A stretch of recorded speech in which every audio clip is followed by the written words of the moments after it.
So this is my puppy. He's 9 months old. His name is Butter. He's a little French bulldog. And if I told you that I hate animals, you would probably think that I'm a monster. But last weekend, I literally said that to a well-meaning salesperson. Don't worry, it was a lie. But let's talk about what happened and what that has to do with objection handling in sales. I live in downtown Pasadena, California, which is a suburb of LA, and there's some awesome coffee shops. And I decided last Saturday afternoon that I was gonna go get a nice latte at Alfred Coffee, and I was gonna get a little bit of work done here. I brought my laptop, I set up, I found a nice sunny patch outside, and it took me like 5, 10, maybe 15 minutes to start to get in my groove. I was doing some writing, and 15 minutes in, mid-paragraph, I get interrupted. Excuse me, sir. And I look up, and it's this college-looking kid wearing a bright orange ASPCA vest, and he's got a big grin on his face, and he's got a clipboard in his hand, and he goes, "Sir, excuse me, but do you happen to love animals?" Normally, I would say yes. I've donated to animal rescues, and I literally have a baby French bulldog at home. I love animals, but I was deep in focus mode, and I didn't want to deal with this guy's sales pitch. And I knew if I said, yes, I love animals, he was going to try to wrangle me into signing some petition or swiping my credit card on the spot. And so I lied to the guy. I looked him dead in the eye, and I go, "Nope, I don't." My objection here had nothing to do with this guy's cause. It had nothing to do with what he was selling. My objection had everything to do with his interruption. And that is exactly what most prospects are doing when they give you an objection. They are rejecting the interruption, not what you actually sell. And so when you hear, "I'm not interested, call me in 6 months, can you send me an email?" Look, lady, whatever you're selling, I ain't buying, yo. That's not them rejecting your product. That's not rejecting you. They're rejecting the interruption in the middle of their workday. And the way that most reps respond to those objections, maybe the way that you're responding, it actually makes things worse. And so in this video, I am going to show you, one, what your prospect is actually thinking when they hit you with those common dismissive objections. Two, why most sellers blow it in the first 5 seconds of how they respond to those objections. And then three, I will give you an approach called the Mr. Miyagi Method that I use to turn reactive objections, dismissive objections, into real conversation. So let's start by what's actually going on when you get hit with these objections. We need to get this out of the way first. Cold calling might be part of your job, but for your prospect, it's a really jarring interruption smack in the middle of their workday. They don't know you, you're not on their calendar, and when you hit them with a cold call, their brain is going into overdrive to figure out the fastest excuse that they can give you to get off of this call. And so the first objection that you get on any cold call is usually not a carefully considered no. Instead, it is a knee-jerk reaction that is designed to get you away, just like mine was to the ASPCA guy at the coffee shop. When you get told, "I'm not interested," that's the equivalent of them saying, "I don't like animals, I hate animals," even though they actually love them. And so what most reps get wrong in this scenario is when they hear, "I'm not interested," they panic, and they try to overcome that emotion with logic.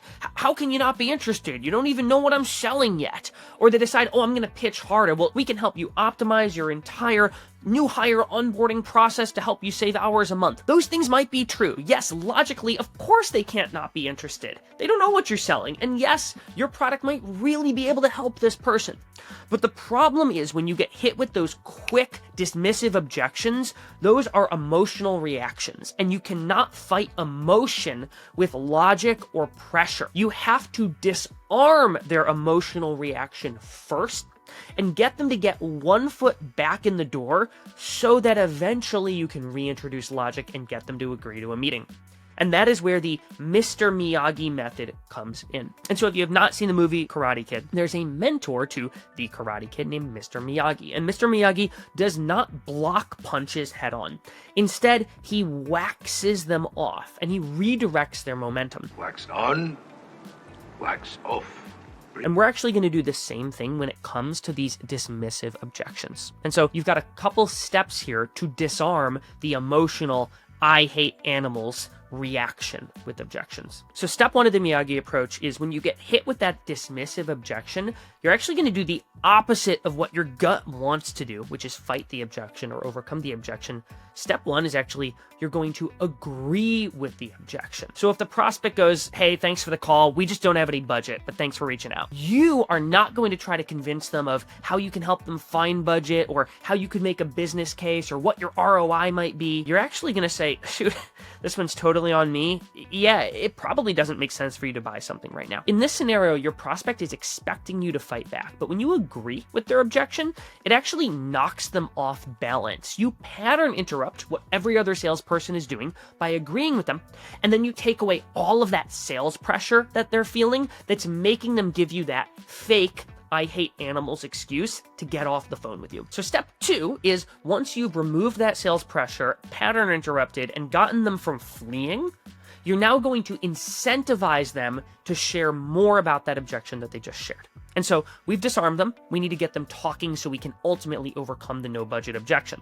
So the best incentive that we can give them to share more about no budget is to say, hey, just so nobody from my team calls you again, just so you don't get any more cold calls, just so I know I shouldn't reach out in the future, just so nobody from my team bugs you in the next couple quarters, just so we don't cold call you again. Is it that you're out of budget for this cycle, or is it just a nightmare to get any extra spend approved right now? What I'm trying to do is I'm giving them multiple choice about that budget objection they have so that they share more. And if they want no more cold calls from us, they need to tell us more about their objection. And so depending upon what they tell you, yeah, you're going to have some jerks that still hang up no matter what. But most people are going to be like, all right, this person didn't try to immediately hard pitch me.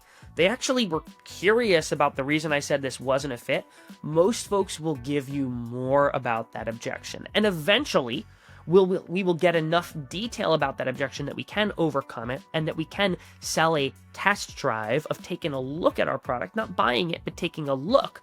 But the first thing we need to do is get them from fleeing, and we need to get them to share more. So let's get into some real examples here. So let's start with the most common objection in the world, which is, I'm not interested. And you're going to say, shoot, this one's totally on me. You probably would have reached out to us if you had been interested. Just so nobody from my team calls you again, could you be brutally honest with me? Is it that you've got a solution in place today?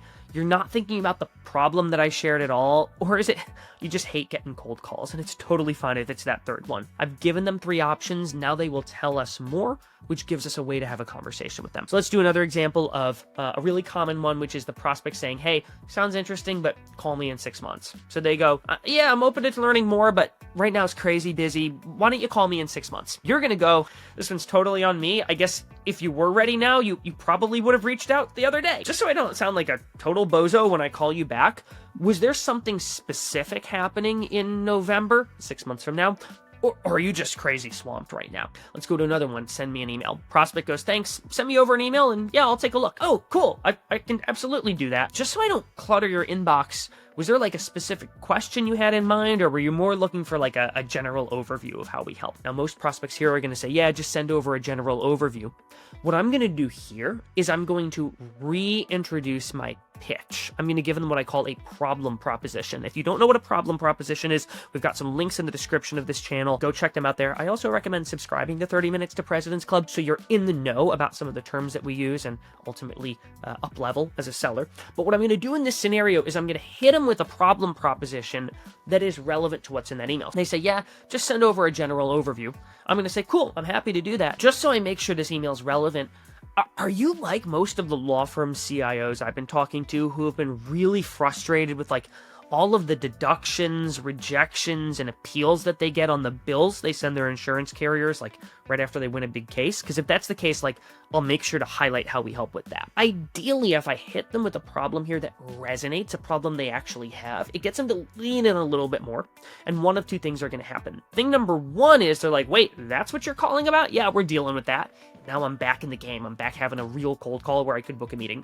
Or thing number two, which is not the best scenario, but it's actually okay. They're like, yeah, we are dealing with that. And you now have a springing off point, a jumping off point to have a conversation with them where you might not book the meeting today, but you're going to learn enough about their scenario that you can hit them with a killer email that does eventually turn into a meeting. So let's recap. We talked about why most of these dismissive objections are I hate animals objections. They are not objections to your cause. They're not objections to your product. They are objections to the interruption of your cold call. And so in order to overcome that knee-jerk reaction, we need to, one, agree with the objection. This one's totally on me. You probably would have reached out to me if you had been interested. Oh my gosh, this is my bad. I should have assumed things were tight and you wouldn't have any budget. This is my fault. I'm sorry. I'm calling premature. I should have assumed 6 months from now would have been a better time. I'm agreeing with the objection they said. I'm keeping that frame. They're right. I'm not trying to force you to do anything. But then tell me more. The next piece is I need to incentivize them. I need to give them a reason to share more about the objection by saying, hey, just so nobody from my team calls you in the future, is it A, B, or C? Is it no budget right now, or it's just really hard to get money anytime? Is it you already know what our product does, or you're not thinking about this problem, or you just hate cold calls? I want to feed them a couple to make it easy for them to pick one and have a conversation about it. So the next time your prospect tells you, I'm not interested, call me in 6 months, just send me an email.